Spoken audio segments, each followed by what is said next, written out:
और हम बात कर रहे थे आज़ादी के बाद जो अहम शोरा है उनमें नासिर काज़मी एक अहम शायर है।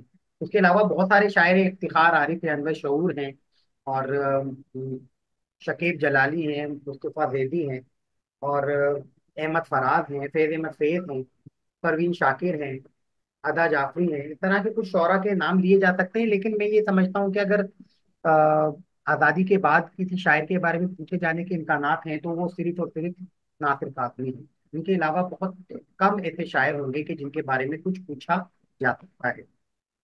अच्छा, उर्दू गजल के पूरे दौर के हवाले से मैंने चंद अहम बातें आप तक पहुंचाने की कोशिश की है। अच्छा, कुछ सवालात उस वक्त आए थे तो उसमें से मुझे नहीं मालूम कि एक आध सवाल, आ, पता नहीं कौन सा सवाल आया था। सवाल मीर और सौदा के हवाले से कोई सवाल आया था, वो मैं पढ़ नहीं सकता था। अगर वो सवाल दोबारा से शेयर कर दिया जाए तो मैं कोशिश करता हूँ कि उसका जवाब भी दे सकूं। लेकिन साथ उसके साथ साथ आपसे एक और बात भी। कल हमने जब आखिरी क्लास ली थी तो मैंने ये भी अर्ज किया था कि हम उर्दू गजल की तारीफ के साथ साथ आप सब अपने अपने तौर पर किसी एक शायर को मुंतखब करके उसके ऊपर तकरीबन 4 से 5 मिनट गुफ्तगू करेंगे। तो जो जो इस हवाले से ज़हनी तौर पर तैयार होकर आया है वो सवाल करे, वो बताए कि वो किस पर तैयारी करके आए हैं और वो क्या गुफ्तगू करना चाह रहे हैं।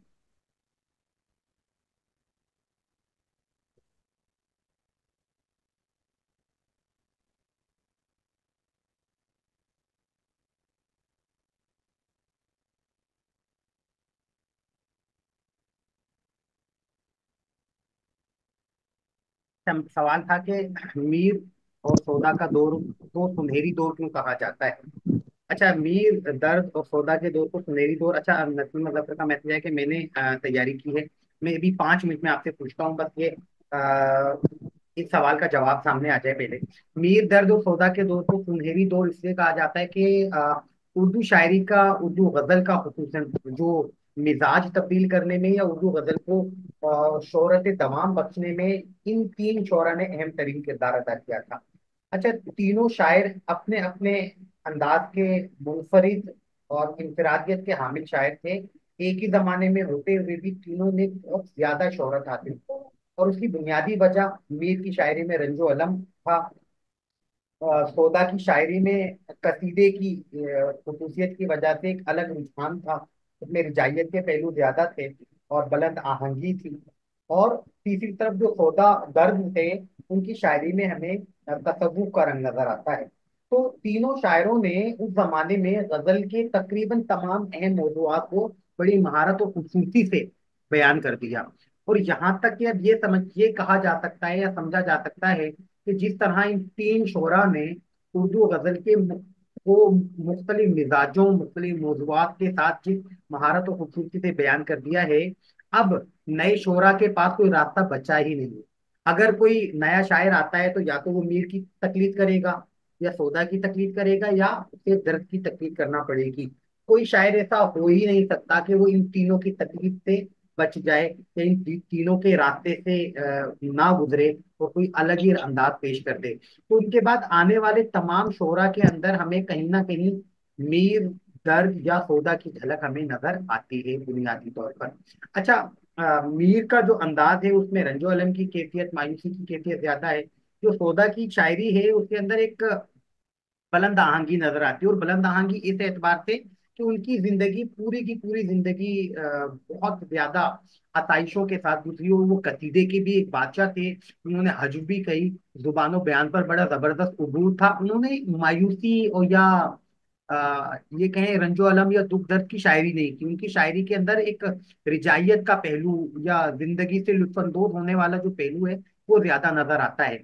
एक तरफ मीर तकी मीर की शायरी के अंदर रंजो अलम, दुख, मायूसी और यासियत की बातें हैं। दूसरी तरफ सौदा के यहाँ रिजायत के पहलू, और तीसरी तरफ हमें दर्द के यहाँ तसव्वुफ और इश्क हकीकी के मौज़ूआत नजर आते हैं। तो उन्होंने तीनों जो शोरा ने अपने जमाने में शायरी की वो मकबूल तरीन शायरी थी, और यही वजह थी कि इन तीनों शायरों का क्योंकि मिजाज और अंदाज एक दूसरे से थोड़ा सा अलग था, और बहुत आला और बहुत अच्छे तरीके से उन्होंने अपनी शायरी में उन चीजों को बरता है कि उस जमाने में इन तीनों शोरा के अलावा किसी और शायर का चिराग रोशन नहीं रह सका। उस जमाने में और बहुत सारे अहम शोरा भी थे, लेकिन उन तमाम शोरा में सिर्फ इन तीन शोरा ने इंफरादियत और मकबूलियत हासिल की, क्योंकि ये तीनों के तीनों शायर अलग अलग मिजाज, अलग अलग अंदाज के शायर थे। इसके अलावा जिस शायर ने भी मीर दर्द या सौदा की या मीर दर्द या सौदा के तर्ज में शायरी करना शुरू की, तो उनकी इंफरादियत इन तीन शोरा से ज्यादा बुलंद नहीं हो सकी। लेकिन उर्दू शायरी को जो शोहरत तमाम इस दौर में हासिल हुई, वो उससे पहले कभी हासिल नहीं हुई थी। इसीलिए उस दौर को उर्दू शायरी का क्लासिकी या सुनहरी दौर भी कहा जाता है।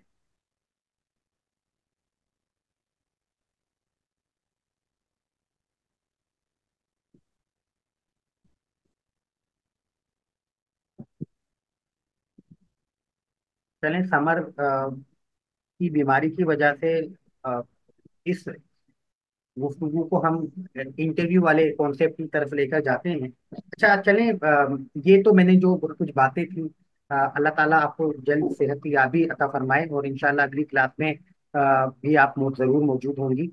अच्छा, अभी नसीमा जफर ने कहा था कि वो कुछ कहना चाहती हैं, तो किस पर तैयारी की है, और अगर कुछ कहना चाहती हैं तो बताइए।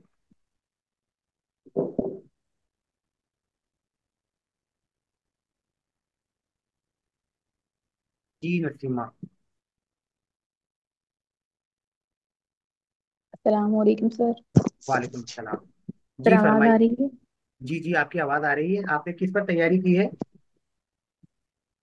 सर नासिर काजमी की है। नासिर काजमी पर आपने तैयारी की है, नासिर ठीक है। काजमी, जी नासिर काजमी की शायरी की। ठीक है, अच्छा आप पहले सिर्फ मैं आपको तरतीब बता देता हूँ, ताकि अगर उसी तरतीब से आप कहेंगे तो बाकी तमाम लोग भी मेरे ख्याल में तवज्जो से उस चीज को सुन सकेंगे, और अगर उनके जहन में कोई सवाल होगा तो उसके बाद वो आपसे सवाल भी करेंगे।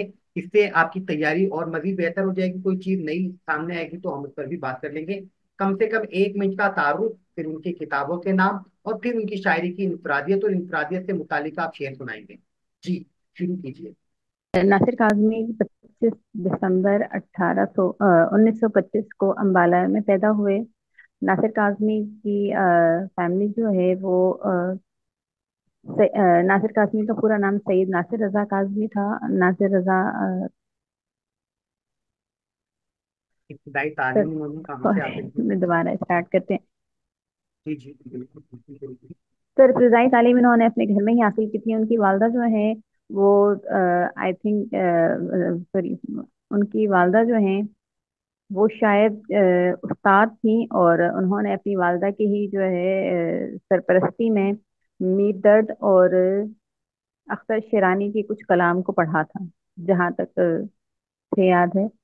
और इसके अलावा नासिर काजमी की 5वीं जमात तक की तालीम का जो है वो घर का है कि उन्होंने घर में ही जो है ना किया था। इसके बाद उनकी तालीम जो है वहीं किसी जिस स्कूल में उनकी वालदा पढ़ा रही थी। तो थोड़ा सा मिक्स हो गया। नेक्स्ट मैं इसको दोबारा देखती हूँ। अच्छा चलें, इसको हेलो। छोड़े, आप इसको छोड़ें। नासिर काजमी की जी सर। किताबों के नाम, आज़ादी के बाद पाकिस्तान आ गए और लाहौर में कयाम जी किया, बाकी सारी जिंदगी लाहौर में जी गुजारी। 1972 जी में जी उनका इंतकाल हो गया। उनकी किताबों के जी नाम बताएं, उनकी जी। शायरी की इंफरादियत बताएं। बर्द ने ठीक है। और इसके अलावा निशात ख्वाब, और एक आपने मंजूम ड्रामा भी लिखा था। धूप की अ, छाया। है ना? जी जी, सुर्खी एक और छाया अहम ऐसे नाम मजमुआ आप है। भूल रही हैं उनका। उनका जी सर। दीवान के नाम से भी एक बर्ग मजमूआ है। ने दीवान, जी जी सर, दीवान के नाम से था। ठीक है। सही।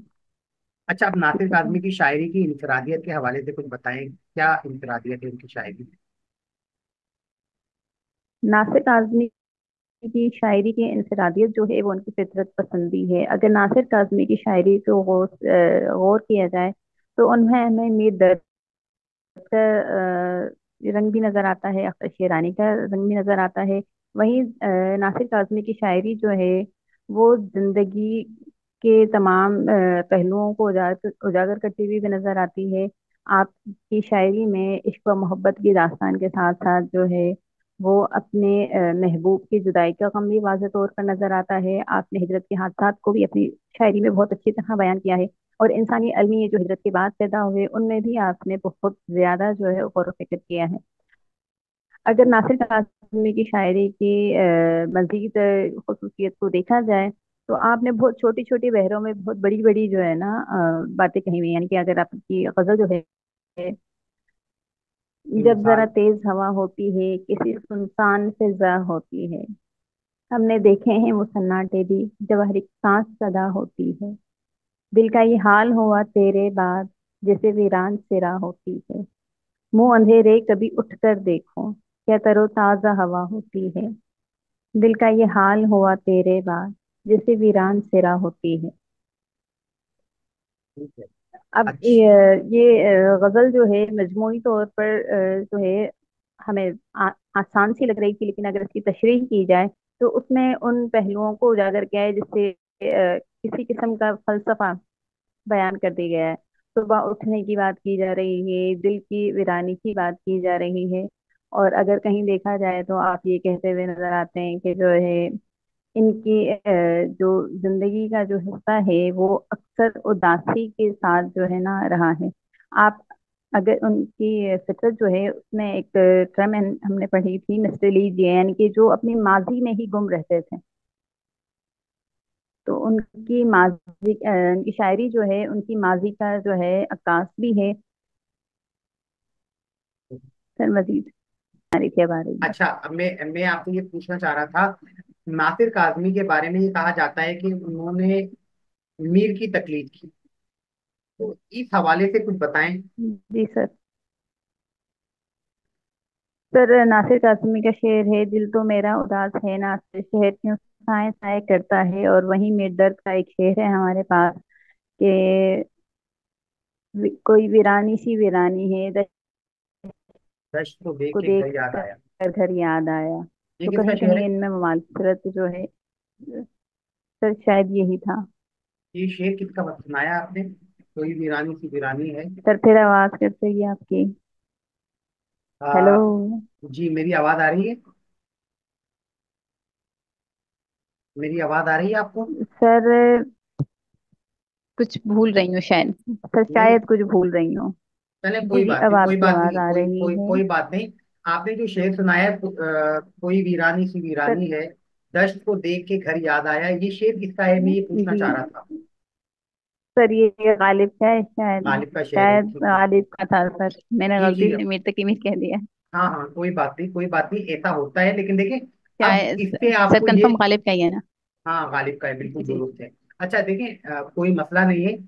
आपकी जी सर। देखिए, जो हमें खामियां है ना, अगर हम इस तरह के डिस्कशन में अगर अपनी खामियों को खुद जी सर। महसूस कर लें तो उसे दुरुस्त कर लें, तो इससे अच्छी क्या बात हो सकती है। जी जी मैं तो आप सबसे दरख्वास्त करूंगा, जो जो भी शामिल है इस डिस्कशन में, कि सब कुछ ना कुछ कहने की कोशिश किया करें। गलती होगी, कोई बात नहीं, गलती इंसान ही से होती है, हमसे ही होती है। बात औक़ात मैं आपसे कोई गलत कोई मिसाल या कोई बात कर जाता हूँ मुझे मैसेज के जरिए, तो उसकी तथी हो जाती है मेरी। तो जरूरी है कि हम इजहार तो करें, जब इजहार ही नहीं करेंगे, हम खामोश बैठे रहेंगे, और ये गलतियां जब हम इंटरव्यू में दोहराएंगे तो वो नाकाबिले माफी होंगी। बेहतर है कि अपने आप को जितना ज्यादा यहाँ पर पेश कर सकते हैं, कुर्बानी के लिए पेश करते रहें। एक मरतबा गलती होगी, दो मरतबा होगी, चार मरतबा होगी, लेकिन इंशाल्लाह ताला फिर आप उन गलतियों पर काबू पा लेंगे और आपकी गलतियां दुरुस्त हो जाएंगी। तो मेरी दरखास्त आप सबसे है। बहुत शुक्रिया नसीमा, आपने बहुत अच्छे तरीके से नाज़िम आदमी को बयान करने की कोशिश की। अपने तौर पर आपने कुछ अशार भी सुनाए और उनके फिक्र फलसफे के हवाले से या उनके मिजाज की अक्कासी करने की कोशिश की। और ठीक है, बिल्कुल। अब अच्छा, तरीकेकार आम तौर पर जो मेरा ख्याल है वो होना चाहिए, इसी हवाले से आप आइंदा अपने आप को तैयार कीजिएगा कि 2 मिनट का तारुफ इससे जी ज्यादा सर। ना हो। देखिए, 2 मिनट के तारुफ में ज्यादा बातें नहीं होती। आप ये बता दें कि नासिर काजमी का असल नाम नासिर रजा काजमी था। 1925 में अम्बाला में पैदा हुए और इब्तदाई तालीम अम्बाला में जी हासिल सर। की। आज़ादी के बाद लाहौर आ गए और हिजरत के मसाइल भी उन्हें दरपेश रहे। बाकी सारी जिंदगी लाहौर में गुजारी। और हिजरत के बाद होने वाले मसाइल और मुश्किलात ने उन्हें खासा मुतासिर किया था जहनी तौर पर, और वो इस मामलात से सारी जिंदगी नहीं निकल सके। उनकी शायरी में एक वाज़े जो आंसर हमें नजर आता है वो हिजरत का दुख भी है। और फिर उसके बाद बताएं कि जी सर। उनकी उनकी जो किताबें हैं उनमें बरगेने है, दीवान है, पहली बारिश है, सुर्खी छाया है, वगैरह वगैरह। और फिर आप बताएं कि उनकी शायरी के दो बुनियादी मौदूआत हैं। वो बुनियादी तौर पर उनकी शायरी में मीर की तरह का रंजो अलम नजर आता है। वो मीर तक ही मीर को पसंद भी करते थे, मीर का कलाम अपने सिरहाने रखकर भी सोते थे। उन्होंने मीर के का मुंतखब कलाम शाया भी करवाया था, कलाम मुंतखब करके शाया किया था। और इसीलिए क्योंकि उनका मिजाज मीर से करीब था और मीर से ही वो खास तौर पर मुतासिर थे, तो उनकी शायरी में भी वही मीर वाली कैफियत आने लगी। फिर जिंदगी के मसाइल, रंजो अलम, हिजरत का दुख, इंसानी अलमिये ने जो जन्म लिया हिजरत के पस मंजर में, उन तमाम चीजों से मुतासिर होकर भी नासिर काज़मी ने अपनी शायरी को एक नए अंदाज से मुतारिफ कराने की कोशिश की। फिर आप एक दो तीन मिसालें दे सर एक सकते हैं। सवाल पूछूं? जी जी पूछिए। सर एक सवाल पूछूं? जी जी पूछिए। सर मुझे याद नहीं आ रहा, मीर दर्द का एक शेर है जिसमें पिरानी और उदासी, वैसे तो खैर उनके दीवान में कई अशआर ऐसे मौजूद हैं, लेकिन बहुत ज्यादा मुमासरत रखता था वो शेर नासिर काज़मी की। जो मैंने शेर बताया था उससे, मीर अगर तकी आपको याद आए तो जरूर मीर बता दीजिएगा। जी जी, मैं अगर मुझे याद आ जाता है तो मैं बता दूंगा। अगर मुझे याद आता है तो मैं इंशाल्लाह बता देता हूँ। बाकी तमाम लोग भी जी सुन रहे सर। हैं, अगर किसी को इससे मुतालिक का शेर, जैसे आपने शेर सुनाया था, दिल तो मेरा उदास है नासिर, शहर क्यों साए साए करता है, इसी का इससे जी सर। इससे मुमासलत रखने वाला कर मीर का शेर अगर किसी को याद जी है सी मुमासिल शेर। या किसी ने सुना हो तो वो सुना सकता है। अच्छा। अच्छा सर, एक बात, एक और एक सवाल आया है आखिरी कि किसी बात ने कहना एक चाहूंगी। 1926 पैदाइश पढ़ा है, वैसे 1925 दुरुस्त है, कहीं अगर 1926 लिखा है तो बहुत मुमकिन है कि तो गलती हुई हो। जी जी मैं सर आप हेलो। पूछिए। जी जी फरमाइए। जी सर। सर मैं कहना चाह रही थी कि मैं एक अरसे से टीचिंग कर रही हूँ और साइंस सब्जेक्ट्स पढ़ाते हुए, लेकिन मुझे उर्दू पढ़ाते हुए बहुत ज्यादा जो है यानी ऐसा मुझे लगता था कि मुझे उर्दू बहुत आती है, लेकिन अब जब मैं डेमो की तैयारी कर रही हूँ या बच्चों को पढ़ा रही हूँ, तो मुझे जो है बात बात पे यानी कि रुक कंफ्यूजन हो रही हूँ, रही। अटक रही हूँ, बात नहीं की जा रही। हाँ, देखें कंफ्यूजन हो रही है, हालांकि देखें लिखते हुए इतना मसला नहीं होता। देखें ये एक आम सी बात है। और आप अगर देखें हम यहाँ पर जितने भी लोग बैठे हैं तो ज्यादातर हम लगभग एक ही लेवल के लोग बैठे हुए हैं, मास्टर सबने किया हुआ है और सब किसी न किसी तौर पर पढ़ाने से वाबस्ता हैं। जब हम एक ही लेवल के या अपने लेवल के या अपने से कुछ बेहतर या आप, तो जब इस तरह के लोग सामने होते हैं तो हम अक्सर औकात थोड़ा सा कंफ्यूज हो जाते हैं। लेकिन ये मुसलसल नहीं होता, ये इस हवाले से ज्यादा परेशान ना हो। आप इस जी सर। सिलसिले को जारी रखें, आप ठीक है। पढ़ते रहें, पढ़ाते रहें। एक काम और कर लें अगर आपके लिए आसानी है, घर में किसी एक जी सर। बंदे को अपना शागिर्द बना लें और उसके सामने डेमो दें, एक मरतबा, दो मरतबा, तीन सर वो मरतबा। कल से स्कूल में प्रैक्टिस शुरू हो रही है। मेरे एक जी जी जी साथी बिल्कुल, हैं, ठीक है, उन्होंने अभी ये एमए काम भी किया है, कीजिए, तो ये भी। उनके साथ ही कर रही हूँ। जी जी जरूर जरूर उनके साथ कीजिए, उससे आपको ये आसानी होगी कि आप कंफ्यूज नहीं होगी, आपको ये टेंशन नहीं होगी कि अगर मेरे से सर गलती आपको हो गई वीडियो तो। भेजूंगी जरूर। जी जी कोई मसला नहीं है। आप आपको देखें। वीडियो भेजूंगी इस्लाह के लिए। जी जी जरूर जरूर, मैं इंशाल्लाह ताला जो मुझे मुनासिब लगेगा मैं आपको मशवरा जरूर दूंगा। आपके लिए जी बस सर। यही मशवरा है कि आप बिल्कुल ठीक है भी सर। इस हवाले से एजाज परेशान। एजाज भाई, जी जी जी समर। तुझे बात बात पूरी करे, मैं फिर आपसे एक सवाल पूछती हूँ। अच्छा, मैं बात यही कह रहा था कि आप परेशान होने की बजाय जो भी कोई डेमो देता है या डेमो के हवाले से शुरू करता है, तो इस बात को सोचना बंद करने कि आपके सामने कौन बैठा हुआ है। हमें हमारे उस्ताद कहा करते थे कि आप ये सोच लें कि आपके सामने अ, अंधे और बहरे लोग बैठे हैं, नाबीना भी हैं और बहरे भी हैं, ना वो आपकी बात सुन रहे ना आपको देख रहे। अगर आप ये फील करेंगे तो शायद आपको लगेगा सबके सब बेकार और नाकारा लोग हैं, तो मैं जो कह रही हूँ या जो मैं कह रहा हूँ वो ठीक है बस, और मेरी सारे आलम पर हूं मैं छाया हुआ, नहीं सर, मुस्तनद है मेरा सर फरमाया। नाकाराम खुद है।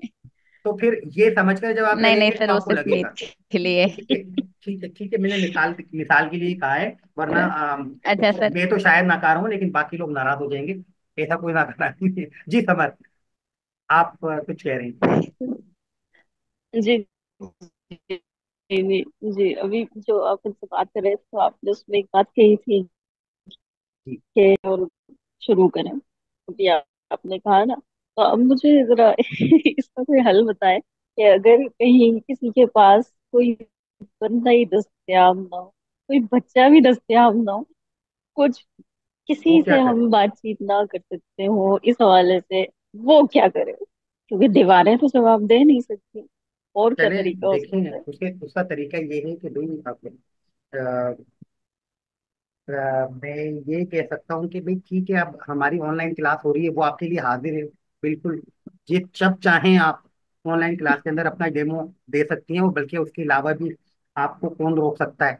आप जब चाहें अपने ख्यालात का इजहार जिस प्लेटफॉर्म हम्म। पर चाहें कर सकती हैं। आपको गुस्सा आ रहा हो तो आप व्हाट्सएप पर वॉइस मैसेज के जरिए अपनी डेमो अगर भेजना चाहें तो भेज सकती हैं।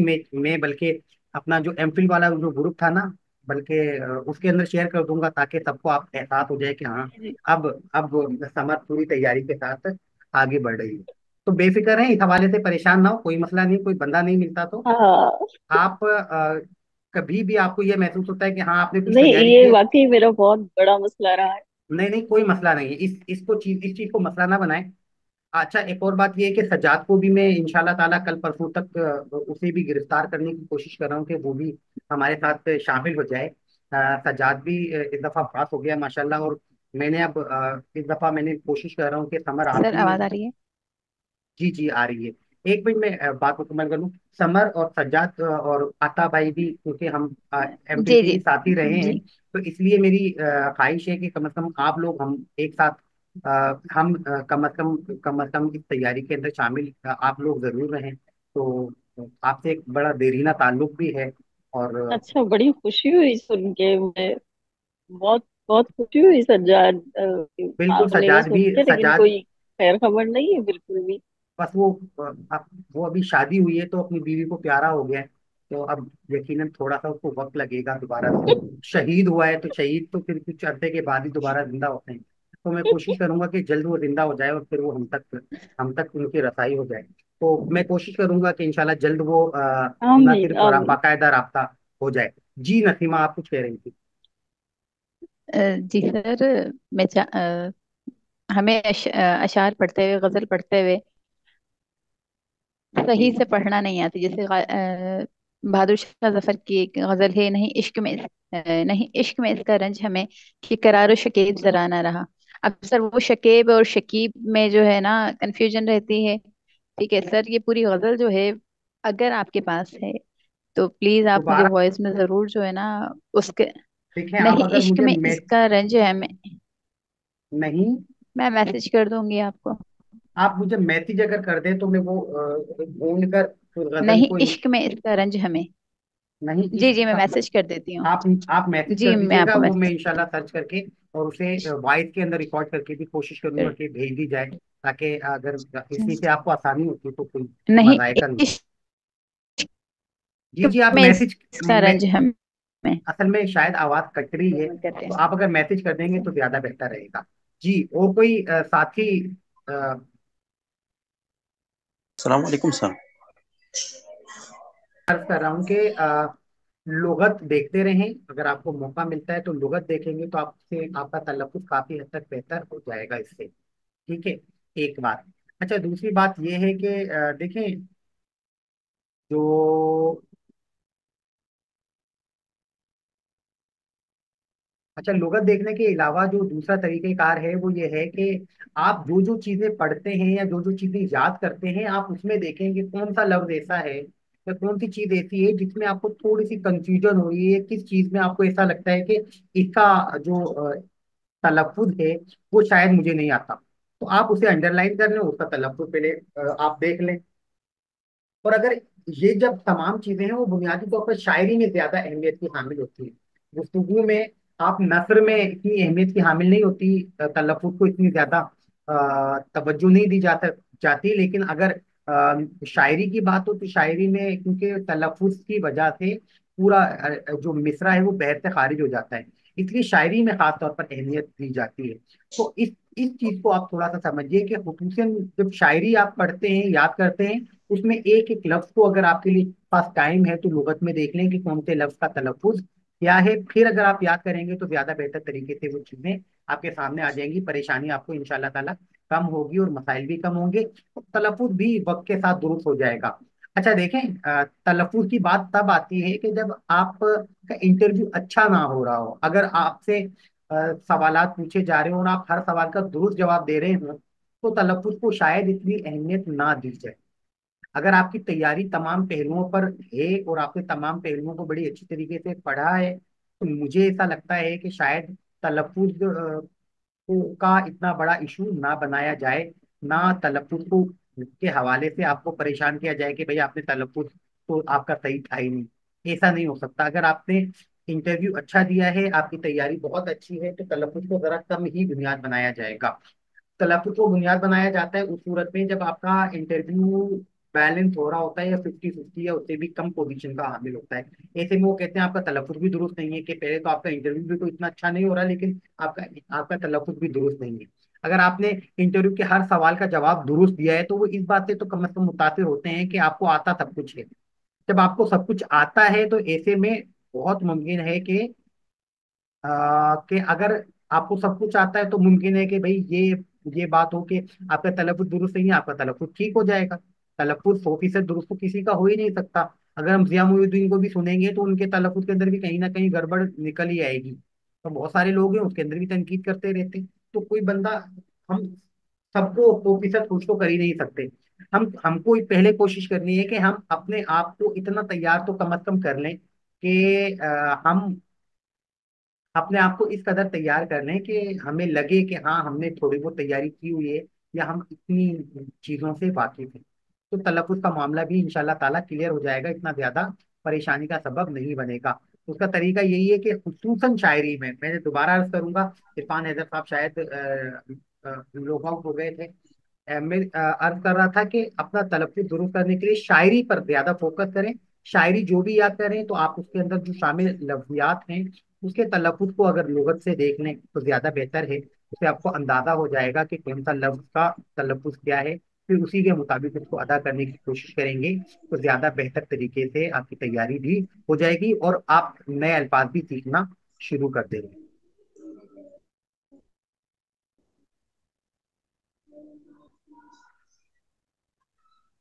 अच्छा सर, दूसरा ये कि मुझे जो है ना वो शायरी में दिलचस्पी थोड़ा सा कम है।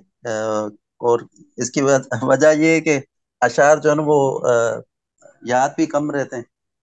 और ठीक है। इस वजह से जो है ना वो नस्र में दिलचस्पी ज्यादा है। तो ठीक है। उस हवाले से भी जो है ना वो रहनुमाई कीजिएगा कि अशआर देखें, वगैरह जो है ना वो किस तरह से याद किए जाएं। अशार याद करने का तरीका यही है कि अगर आप जो जो शख्सियात शायरों को आप याद कर रहे हैं उसी तरतीब से उनका थोड़ा बहुत कलाम भी अपनी एक डायरी में महफूज कर लें। अगर आपने याद करना शुरू किया है पहले कुली कुतुब शाह को, फिर वली दक्कनी को, और उसके बाद मीर दर्द और सौदा को, तो इसी तरतीब से पहले कुली कुतुब शाह के एक दो शेर, इसी तरह वली दक्कनी के दो चार शेर, फिर मीर दर्द और सौदा के चंद चंद अशार अगर आप लिख लेंगे तरतीब से तो वो अशार आपको याद होते रहेंगे। और उन्हें तसलसल से दोहराते रहें। यानी रोजाना आप अपने आप पर बाउंड कर लें कि मैंने रोजाना इन्हें लाजमी पढ़ना है। जब आप रोजाना उन अशार को पढ़ना शुरू कर देंगे तो वो चीजें आपको आहिस्ता आहिस्ता याद भी होना शुरू हो जाएंगी। ये कोई कमाल नहीं है। और हमें भी अगर कुछ याद रहा है तो उसकी वजह यही है कि हम उन चीजों को दोहराते रहें। जो चीजें आप दोहराते रहेंगे वो आपको जल्दी और अच्छे तरीके से जी याद सर, ये हो जाएगी। कोशिश तो जो है ना वो काफी सालों से जारी है। और अपना मैंने अपने नोट्स भी बनाए हैं और उनमें माशाल्लाह। ये तमाम शुअरा जो खास खास हैं तकरीबन जो है ना वो अपना अमीर खुसरो से लेकर और ज- अ, सही। अ, इनका तारुफ, फिर इनके अशार और इनकी जो ना वो किताबों के नाम, ये जो ना वो मैंने पूरा नोट्स अपने बनाए हैं। इनमें से जो ना रोजाना तैयारी भी करता हूँ, उनको रोजाना दोहराता भी हूँ। अच्छी बात है माशाल्लाह, इसके बहुत। अलावा इसी तरह से जो ना वो नसर, यानी जिस तरह से हमारा मास्टर का सिलेबस है इस तरह से जो है ना वो मैंने नोट्स अपने तैयार किए हुए हैं और उनको पढ़ता भी हूँ डेली। इसके अलावा जो है ना वो दीगर कुतुब से भी मुताला जारी रहता है। ठीक है माशाल्लाह, अच्छी बात है। सर आप मुताला मुसलसल जारी रखें, और फिर वही बात है कि आप अपने हिस्से का काम करें, और फिर जो अल्लाह खुदा के हिस्से का काम है वो उनके लिए छोड़ दें, और दुआएं करें। इंशाल्लाह ताला अल्लाह ताला आपको कामयाबी अता फरमाएंगे। अभी समर की तरफ से आमीन आमीन। ख्वाहिश का इजहार किया गया है कि वो हजरत मुहानी पे कुछ कहना चाहती हैं, और डेमो की तरह कुछ गुफ्तगू करना चाहती हैं। हमारे पास सिर्फ 4 मिनट और 40 सेकंड बाकी हैं इस क्लास के, तो समर कोशिश करें कि 3-4 मिनट में अगर कुछ फरमा सकती हैं, 4 मिनट के अंदर अंदर। जी समर। नहीं नहीं सर, 4 मिनट में अभी नहीं फरमाया जा सकता। नहीं आप नहीं, कुछ आप और देखें, सवाल के जवाब दें आप जो हमें। सुने सुने सुने सुने। हमारे पास कोई हम्म नया हम्म नया हम्म। मौजू भी नहीं है, नई बात भी नहीं है। आप हसरत मोहानी के हवाले से कोई भी एक खूबी उनकी शायरी की बयान करते हैं, मगर मैं आपसे, समझे कि आपका इंटरव्यू हो रहा है, आपसे पूछा जा रहा है कि हसरत मोहानी की शायरी की क्या इंफरादियत है, तो आप उसका जवाब दे दें शेरी मिसाल के साथ। हसरत मोहानी की शायरी की इंफरादियत सबसे बड़ी तो यह है कि उन्होंने वही बारा कायम किया जो गजल की पहचान था। हसरत मोहानी के भी अशार उठा के आप कहीं से पढ़ लें किसी गजल में से, दरमियान में से, तो उनके असर पजीरी, उनका तासुर हमारे ऊपर जो असर अंदाज होता है वो बिल्कुल उसी तरह है, जिस तरह मीर का कोई शेर हमारे ऊपर असर अंदाज होता है। जैसे मिसाल सही। के तौर पे अब एक शेर मुझे बड़ा पसंद है, एक गजल बड़ी पसंद है उसके, सारे शेर बहुत अच्छे हैं। मिसाल के तौर पे वो खुद कहते हैं, हसरत शीरीनी नसीम है सोजो गुदाजिम, हसरत तेरे सुखन पहल सुखन तमाम। तो हसरत के बहुत से अशार ऐसे हैं जिन पर जिनमें भी तासुर मौजूद है या असर मौजूद है, वो मीर की शायरी में मिलता है। और हसरत के बारे में ये ऐसा है भी कि उनकी शायरी में और गजल का जो रिवायती रंग है वो मौजूद है। उसी की बुनियाद पे हजरत मोहानी रईसुल मुतगज्जिलीन कहलाते हैं। उनकी शायरी में वन्नायत और तरन्नुम और कुछ। सही सही, बहुत आप ये मुतमईन है बहुत, इजाज में? नहीं नहीं, ये बहुत मुनासिब है। अच्छा, थोड़ी सी आवाज में कहीं कहीं तसलसल टूट रहा था, सुनने में शायद कनेक्शन का कुछ प्रॉब्लम था, लेकिन आपने अच्छा। बहुत मुनासिब तरीके से बता दिया है कि भाई उनकी इंफरादियत, जैसे मुझे जो हाँ, सुनने में आया कनेक्शन है के। वो मैं आपको, कलेक्शन आपने बिल्कुल ठीक रखा है कि उनकी शायरी में वो गजल का रिवायती मिजाज और अक्स नजर आता है, जो गजल का बुनियादी मौजू यानी हुस्न व इश्क और मोहब्बत को उन्होंने खास तौर पर बयान किया। उनकी शायरी को अगर हम वो जी जी जी। उर्दू के जो क्लासिकल शोरा की शायरी के दरमियान में रखकर पढ़ते हैं, तो हमें उसी अंदाज और उसी मिजाज और उसी दौर की शायरी महसूस होती है। हसरत मोहानी का यही कमाल है कि उन्होंने इस जमाने में आकर भी जो गजल है उसको तगद्दुल की भरपूर रानाइयों के साथ पेश करने की कोशिश की है। और वो उनकी जो मशहूर गजल है, चुप के रात दिन आंसू बहाना याद है, हमको अब तक आशिकी का वो हम्म। जमाना याद है, वो हम क्या तो अब तक कमाल की, आशिकी कर। ये वो कमाल की गजल है कि अगर आप इस गजल को पढ़ लें तो आप इस गजल के जरिए हसरत का पूरा मिजाज समझ में आ जाएगा। और इसके साथ साथ वो है मशक़ सुखन जारी चकी की मशक्कत भी, एक तूफा तमाशा है हसरत की तबीयत भी, ये दो गजलें अगर आप तोहफा देख लें तो तमाशा है आपको, हसरत की। तो आप, मेरा ख्याल है कि हजरत मानी के पूरे मिजाज से वाकिफ हो जाएंगे। तो ये बहुत कमाल का है, अच्छी बात है, आपने बहुत मुनासिब तरीन जवाब दिया, यही इसी तरह का जवाब होना चाहिए। अच्छा देखें, तमाम स्ट्रीट पार्टिसिपेंट्स हैं, तमाम का आपका बहुत बहुत शुक्रिया। 1 मिनट और चंद सेकंड बाकी हैं, इसलिए हम, मेरा ख्याल है रस्मी जुमलों की अदायगी के बाद इख्तिताम कर दे तो ज्यादा बेहतर हो जाएगा। आज जितने भी लोग शामिल हुए और जिन्होंने भी हम्म। गुफ्तगू में हिस्सा लिया और बात की, उन सबका भी बहुत शुक्रिया, और जिन्होंने सिर्फ खामोशी के साथ सुनने को तरजीह दी है उनका भी शुक्रिया। और मुझे उम्मीद है कि वो आज तक सिर्फ सुन रहे थे, आइंदा वो अपने आपको गुफ्तगू में भी शामिल रखेंगे, और इंशाल्लाह उसका फायदा हम सबको होगा, यानी हम भी उनकी मदद से नए पहलुओं को जानने और समझने की कोशिश करेंगे, तो आप सब भी शामिल होंगे। अच्छा, अगली ऑनलाइन क्लास के हवाले से मैं इंशाल्लाह कल आपसे आगे आगाह कर दूंगा, अगर कल मुमकिन हुआ तो कल, वरना परसों इंशाल्लाह ऑनलाइन क्लास करेंगे।